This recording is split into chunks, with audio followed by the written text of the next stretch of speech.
యేసుక్రీస్తు నామంలో మీ అందరికీ నా హృదయపూర్వకమైన వందనాలు. ఈ దినమంతా దేవుడు మీకు తోడై ఉండి మిమ్మల్ని ఆశీర్వదించి దీవించి కాపాడునుగాక. పరిశుద్ధ గ్రంథంలో నుండి యెహెజ్కేలు ప్రవచన గ్రంథం 34వ అధ్యాయం 12వ వాక్యాన్ని నేను చదువుతూ ఉన్నాను. మీ పరిశుద్ధ గ్రంథమైన బైబిల్ తెరిచి చూడండి.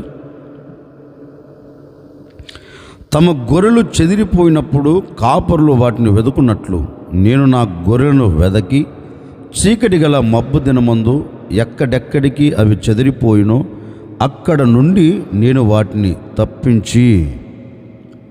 దేవాతి దేవుడు తన ప్రజలైన ఇశ్రాయేలును గూర్చి ఒక శ్రేష్టమైన మాట వారితో చెప్తున్నాడండి. తనని కాపరిగా పోల్చుకొని ఇశ్రాయేలును గొర్రెలుగా పోల్చి ఆ ప్రజలతో చెప్తున్నాడు. చల్లా చెదురైపోయిన ఇశ్రాయేలును ఉద్దేశించి మాట్లాడుతూ ఉన్నాడండి.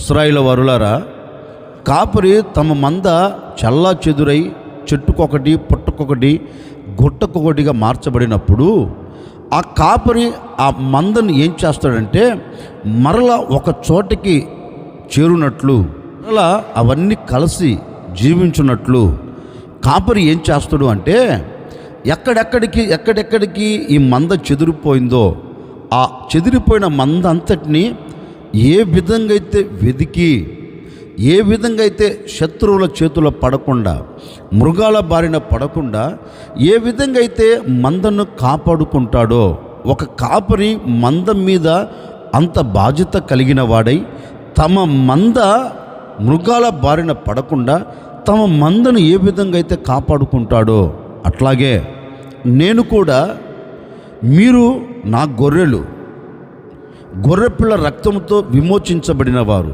మీరెవరు? నా సొత్తైన నా ప్రజలు, మీరెవరు? నా పోలికలో నా స్వరూపమందు నా చేతులతో చేయబడిన వ్యక్తులు గనుక నేను కూడా మీకు ఒక కాపరిగా ఉండి, నేను కూడా మీకు ఒక కాపరిగా, మందకు కాపరి ఏ విధంగా ఉంటాడో నేను కూడా మీకు ఒక కాపరిగా ఉండి, మీరు నాకు గొర్రెలైనందువలన, మీరు గొర్రెలుగా మలచబడినందువలన కాపరి బాధ్యత కలిగిన వాడనై ఇప్పుడు నేను ఏం చేస్తున్నానంటే, నేను మిమ్మల్ని నాటిన ఈ దేశములో నుండి మీరు చల్లా చెదురైపోయారు కదా, నేను స్థిరపరిచిన ఈ దేశంలో నుండి మీరు చెట్టుకొకరు పుట్టుకొకరుగా మార్చబడ్డారు కదా, మిమ్మల్ని శ్రమ అనే చీకటి గల మబ్బు దినము మిమ్మల్ని ఆవరించింది కదా, ఈ చీకటి గల ఈ మబ్బు దినము మిమ్మల్ని ఆవరించినప్పుడు ఎటు వెళ్తున్నారో, ఎక్కడ నిలబడ్డారో, ఏ చోట వెళ్ళారో అర్థం కాక మీరు చెట్టుకొకరు పుట్టుకొకరుగా మార్చబడినట్లుగా బ్రతుకుతున్నారు కదా. గనుక నేను మీ పరిస్థితిని చూచాను, మీ పరిస్థితిని ఎరిగిన దేవుడను కనుక మిమ్మల్ని నేను కనుగొన్నాను కనుక నేను మిమ్మల్ని వెతకాలి అని దేవాతి దేవుడు వారితో అంటున్నాడు. కాపరి మందని వెతికినట్లుగా నేను కూడా మిమ్మల్ని వెతుకుతున్నాను. నేను కూడా మిమ్మల్ని ఎందుకు వెతుకుతున్నానంటే, మీరు ఏ ముళ్ళ పొదలలో, ఏ చీకటి కలిగిన మబ్బు దినములో, ఏ శ్రమలు కలిగిన చోట మీరు నిలిచిపోయారో అర్థం కాక మీరు నిలిచిపోయారు కదా. మీ పరిస్థితి నాకు తెలుసు. మీరు ఎలాంటి చీకట్లో ఉన్నారో, ఎలాంటి స్థితిగతుల మధ్యలో ఉన్నారో, మీ హృదయంలో ఎలాంటి వేదన ఉందో, మీ హృదయంలో ఎలాంటి బాధ ఉందో సమస్తము నేను ఎరిగాను. నేను చూచే దేవుడను. నేను ఎవరిని? నాకు మరుగైనదంటూ ఏమీ లేదు. నేను సమస్తమును తేటగా చూడగలిగిన వాడిని. నేను సమస్తమును పరీక్షించి పరిశోధించుటకు సర్వశక్తి కలిగిన దేవుడును గనుక నాకు సమస్తము తెలుసు. గనుక మీరు ఎక్కడ పడిపోయి ఉన్నారో ఆ స్థితిని నేను ఎరిగాను గనుక ఇప్పుడు నేను ఏం చేయబోతున్నానంటే అక్కడ నుంచి నేను మిమ్మల్ని తప్పించబోతున్నాను. ఒక కాపరి మందను తప్పించినట్లుగా, ఒక కాపరి ఒక మందను కాపాడినట్లుగా నా పేరు పెట్టబడిన నా జనులారా నిశ్చయముగా నేను ఏం చేయబోతున్నానంటే మందను కాపాడినట్లుగా నేను కూడా చీకటి కలిగిన మబ్బు దినములో నిలిచిపోయిన మిమ్మల్ని చూచి, మిమ్మల్ని వెదికి, మిమ్మల్ని పరామర్శించి ఆ చోట నుంచి నేను మిమ్మల్ని బయటికి తీసుకొని రాబోతూ ఉన్నాను. ఇక చీకటి దినము అనేది నీ బ్రతుకుల్లో లేకుండా, చీకటి అనే మాటకు మరొక అర్థం ఏంటంటే శ్రమ. ఈ ప్రజలందరూ ఎక్కడ నిలిచిపోయారంటే శ్రమ కలిగిన చోట. ఆ శ్రమ కలిగిన చోట నుంచి ఆయన అంటారు, నేను మిమ్మల్ని తప్పిస్తాను, ఆ శ్రమ కలిగిన చోట నుంచి నేను మిమ్మల్ని బయటికి తీసుకొని వస్తాను అని ఆ ప్రజలతో చెప్పాడండి. నిజమే. ఈ ఉదయకాల సమయంలో నా దేవుని మాటలు వింటున్న మీ వ్యక్తిగత జీవితాన్ని ఒకసారి ఆలోచించండి.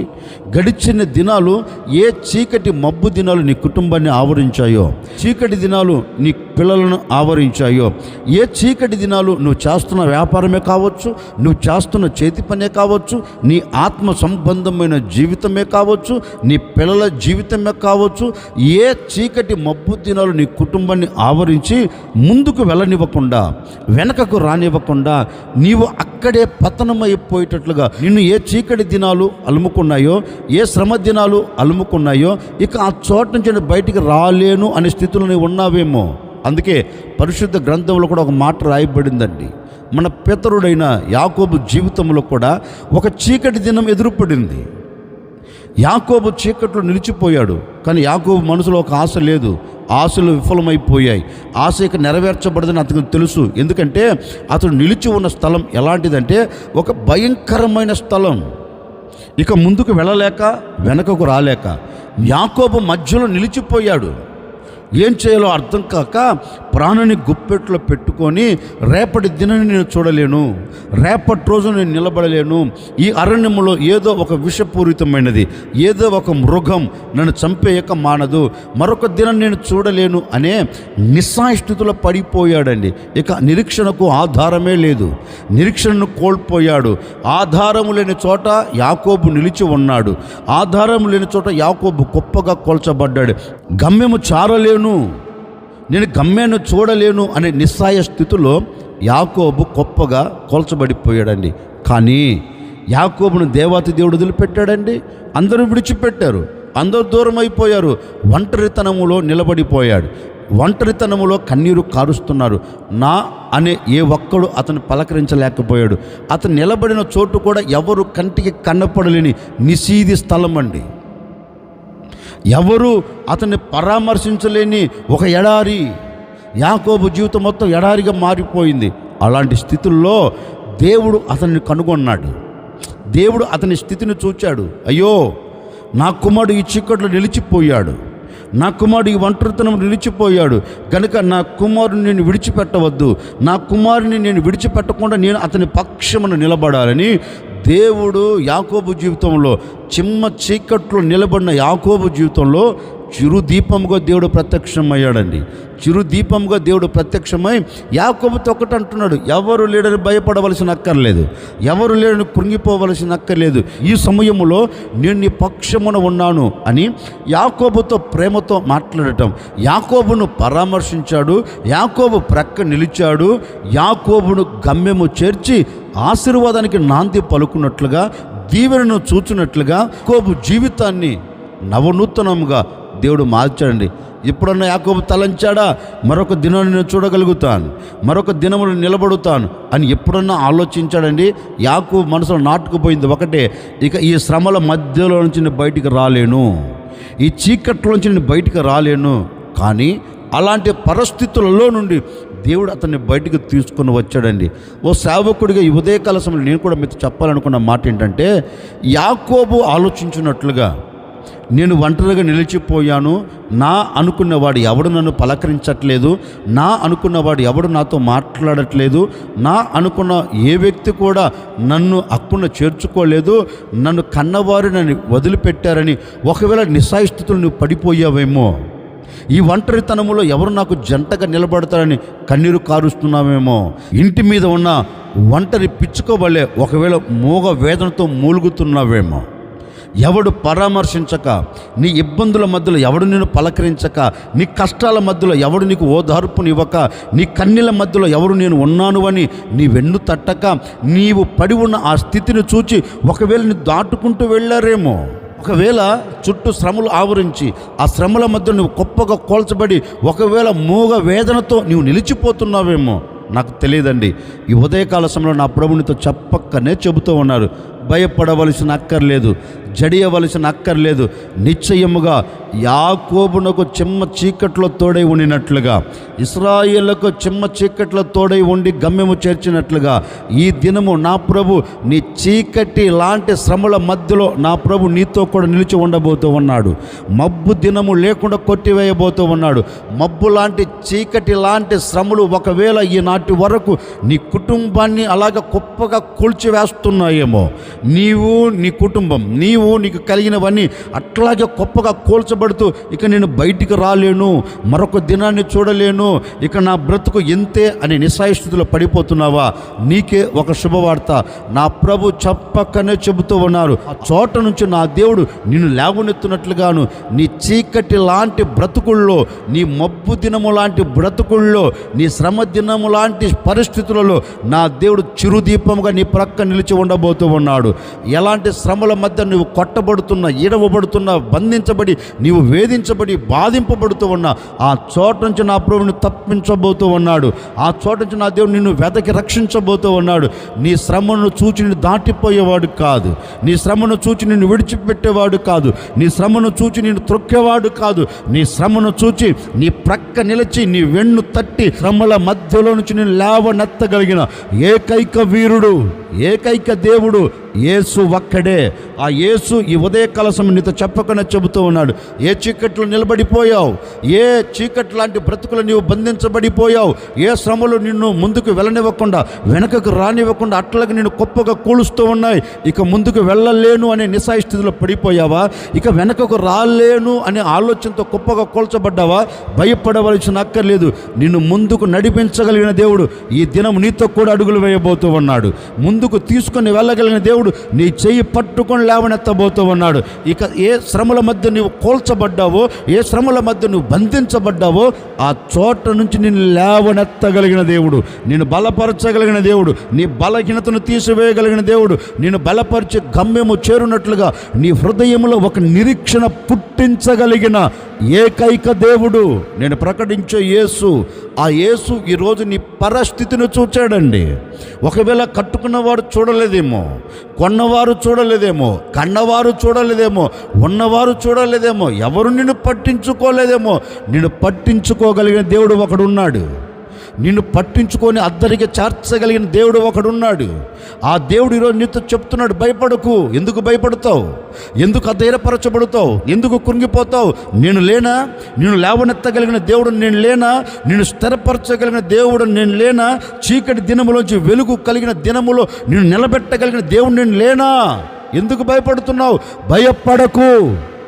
నేనే నేనే నేనే నీ చీకటి దినాలను తీసివేయబోతూ ఉన్నాను. నేనే నీ మబ్బు దినాలను కొట్టివేయబోతూ ఉన్నాను. నేనే నీ ఒంటరితనములో నీ ప్రక్క నిలిచి నీ వెన్ను తట్టి నిన్ను ముందుకు తీసుకుని వెళుతున్నాను. గనుక నీవు భయపడకుండా ధైర్యం తెచ్చుకో. ఎలాంటి చీకట్లో నీవు నిలబడిపోయినా అక్కడ నుండి నేను తప్పించబోతూ ఉన్నా అని నా ప్రభు ఈరోజు మీతో మాట ఇస్తున్నాడని. నిజమే. ఒకవేళ ఈనాటి వరకు ఓ సేవకుడిగా చెప్తున్నానండి, ఈనాటి వరకు ఆ శ్రమను చూచి, ఈ అవమానాన్ని చూచి, ఆ నిందను చూచి, ఈ కష్టమును చూచి, ఈ ఇబ్బందులను చూచి, ఈ ఇక్కట్లను చూచి ఒకవేళ సతికిలబడ్డావేమో నాకు తెలియదండి. వాటన్నిటిని చూచి నీవు కృంగిపోయావేమో నాకు తెలియదండి. నా ప్రభు ఈ ఉదయకాల సమయం నీతోనే చెప్తున్నాడు, ఏ పరిస్థితుల్లో నీవున్నా, ఎలాంటి స్థితిగతుల మధ్యలో నువ్వు నడిపించబడుతున్నా, ఎలాంటి పరిస్థితిని ఆవరించినా ఈ ఉదయకాల సమయంలో నా ప్రభు చెప్పకనే చెబుతున్నాడు, ఆ చోటు నుండి నేను నిన్ను కనుగొన్నా. నీవు పడి ఉన్న చోటును నేను చూచా. నీవు చీకట్లో నిలబడిన సంగతి నేను కనుగొన్నాను బాబు. నిన్ను వెతుక్కుంటూ వచ్చాను.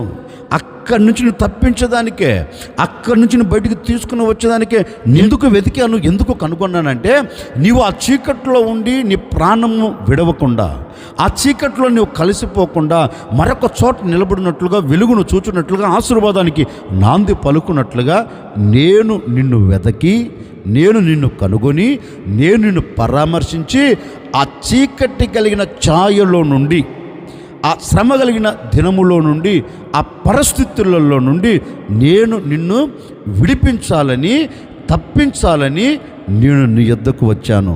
నా ప్రభు ఈరోజు నీ యొద్దకు వచ్చి నిన్ను కనుగొన్నాడు కదా, నిన్ను వెదికాడు కదా, నిన్ను కనుగొని నిన్ను వెదకి నిన్ను పరామర్శించింది. ఎందుకంటే ఇక మీదట శ్రమదినం నీ కంట కనబడకుండా, ఆ శ్రమదినంలో నీవు నిలబడకుండా ఆశీర్వాదకరమైన చోట నీవు నిలబడినట్లుగా ఆయన నిన్ను వెతుక్కుంటూ వచ్చాడు. వెతుక్కుంటూ వచ్చిన ఆయన నిన్ను తప్పించబోతూ ఉన్నాడు. తప్పించిన ఆయన క్షేమకరమైన చోట నిలబెట్టబోతున్నాడు. ఓ సేవకుడు నిన్ను మనసుతో కోరుకుని మిమ్మల్ని ఆశీర్వదిస్తున్నాడని.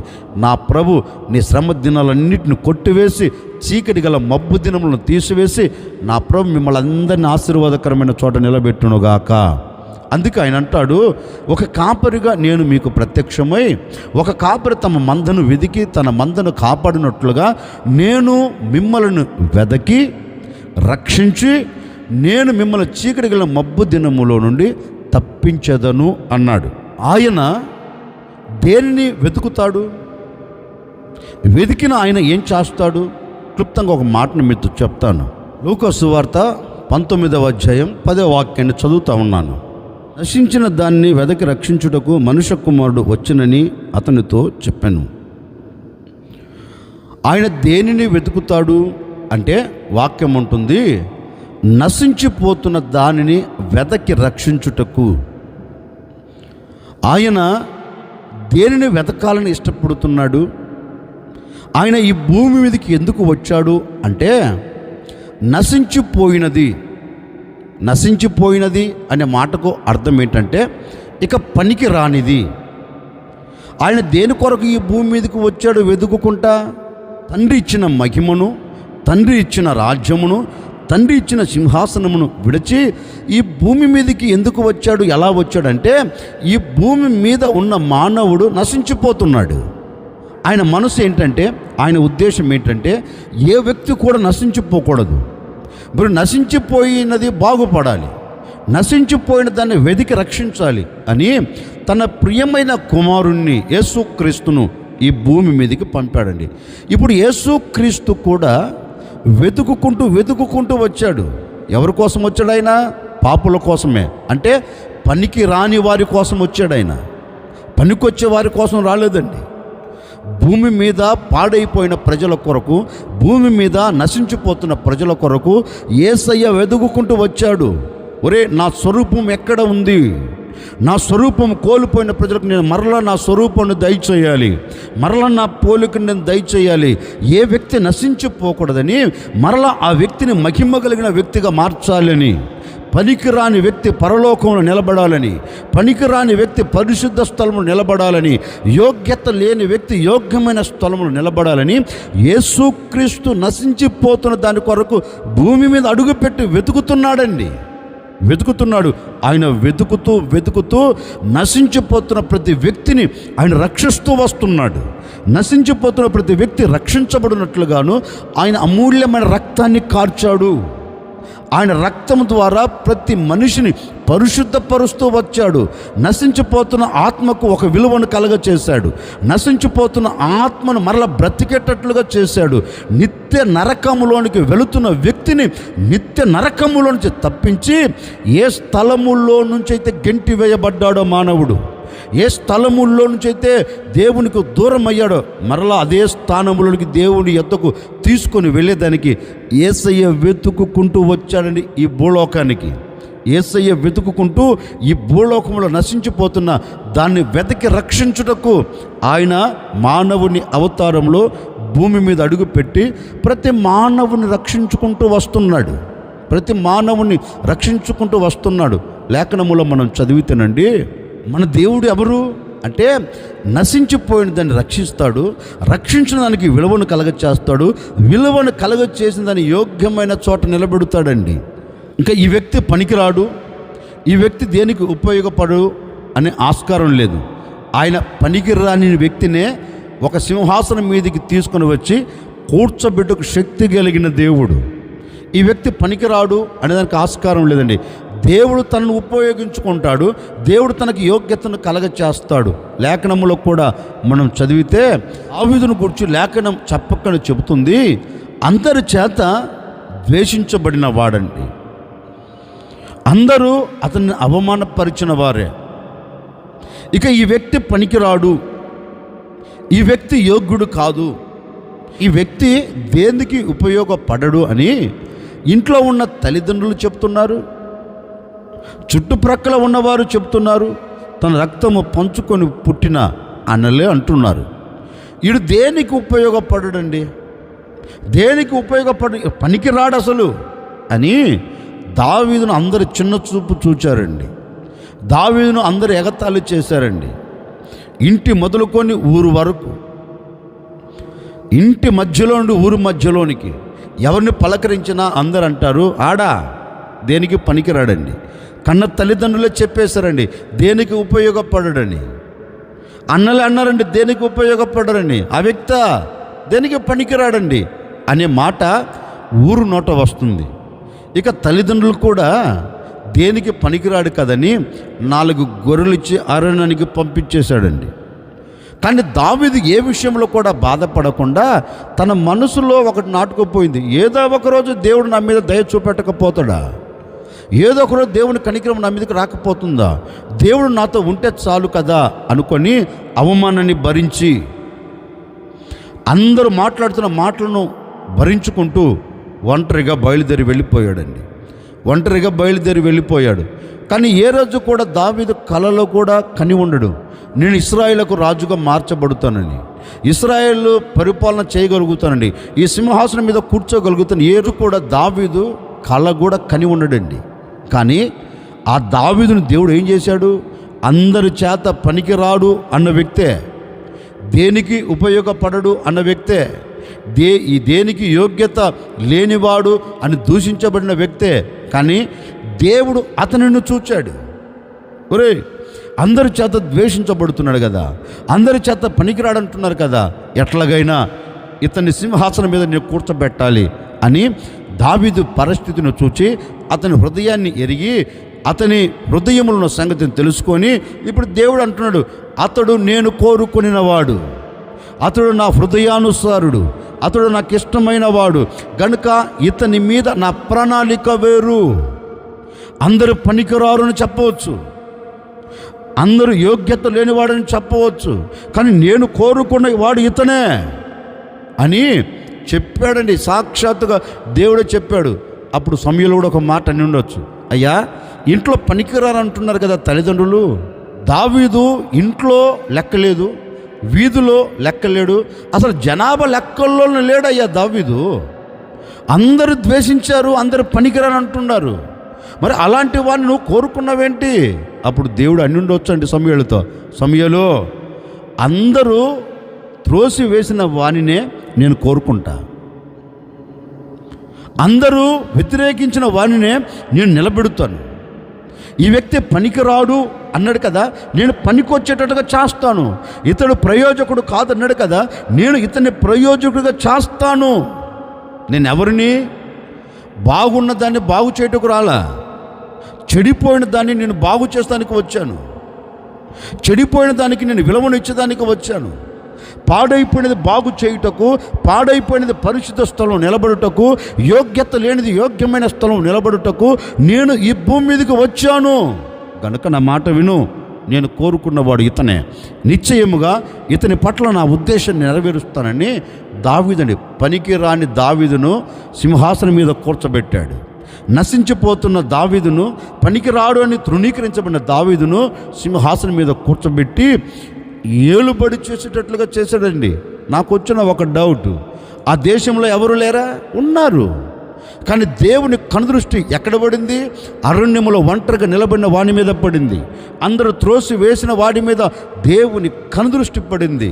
పడి అతనిని దేవుడు కోరుకున్నారు. మన దేవుడు ఎవరు అంటే ఇక పనికిరాడు అనుకున్న వ్యక్తినే దేవుడు కోరుకుంటాడండి. లోకానికి పనికి రాకపోవచ్చు, మనుషులకు పనికి రాకపోవచ్చు, నాకు పనికి వస్తున్న దేవుడు అతనిని కోరుకున్నాడు. నిజమే, కోరుకొని ఆశీర్వాదకరంగా నిలబెట్టాడు. అంటే దావీదు నశించిపోవట దేవునికి ఇష్టం లేదు, దావీదు దూషించబడట దేవునికి ఇష్టం లేదు, దావీదు తృణీకరించబడట దేవునికి ఇష్టం లేదు. అందుకే తృణీకరించబడిన వాడు మరలా అదే నోళ్ళతో గణపరచబడినట్లుగా, తృణీకరించిన వ్యక్తులే దావీదు యొద్దకు వచ్చి ఘనపరిచేటట్లుగా దేవుడు అద్భుత రీతిలో మార్చి పడవేశాడండి.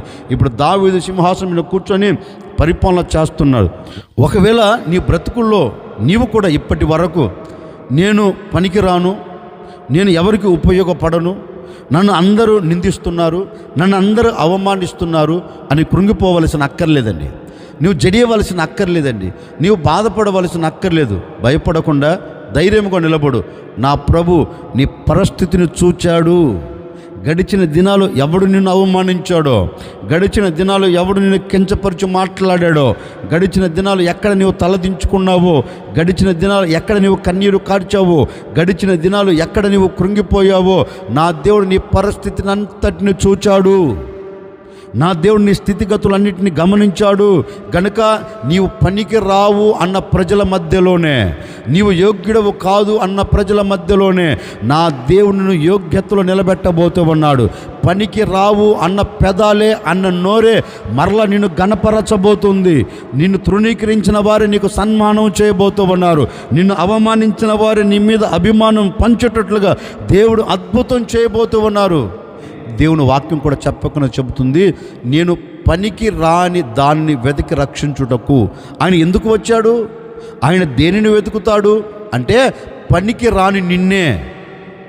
లోకానికి పనికి రాకపోవచ్చు, నీవు నీ ఇంటికి నువ్వు పనికి రాకపోవచ్చు, మనుషులకు నువ్వు పనికి రాకపోవచ్చు. దేవుని ప్రణాళిక నీ మీద ఏదో ఉంది, దేవుని ఉద్దేశం నీ మీద ఏదో ఉంది, దేవుని చిత్తం ఏదో నీ మీద ఉంది. కనుక నీవు భయపడకుండా ధైర్యముగా నిలబడు. నా దేవుని కనుదృష్టి నిన్ను చూచుంది, నా దేవుని ప్రణాళికలు నీవు ఉన్నావు. కనుక నిశ్చయముగా పనికి రాని చోటే నా దేవుడు నిన్ను విలువగా నిలబెట్టి అందరికీ నీవు ఉపయోగపడేటట్లుగా, అందరికీ నీవు ప్రయోజకుడిగా మారేటట్లుగా నా దేవుడు అద్భుతమైన కార్యము జరిగించబోతూ ఉన్నాడు. దావీదు జీవితాన్ని మార్చిన దేవుడు నీ జీవితాన్ని ఎందుకు మార్చడండి? పనికిరాని దావీదు జీవితాన్ని అనేకులకు ఆశీర్వాదకరంగా నిలబెట్టిన దేవుడు నీ జీవితాన్ని ఎందుకు మార్చడండి? ఒకవేళ నలుగురిలో నీ వ్యాపారం, నీ చేతి పని, నీ ఉద్యోగ విషయంలో, నీ చదువుల విషయంలో గొప్పగా కోల్చబడిపోయావేమో, కంగారు పడవలసిన అక్కర్లేదండి. నా ప్రభు అదే చోట, అక్కడే అదే ప్రాంతంలో నా దేవుడు మీ తలను పైకి లేవనెత్తబోతూ ఉన్నాడు.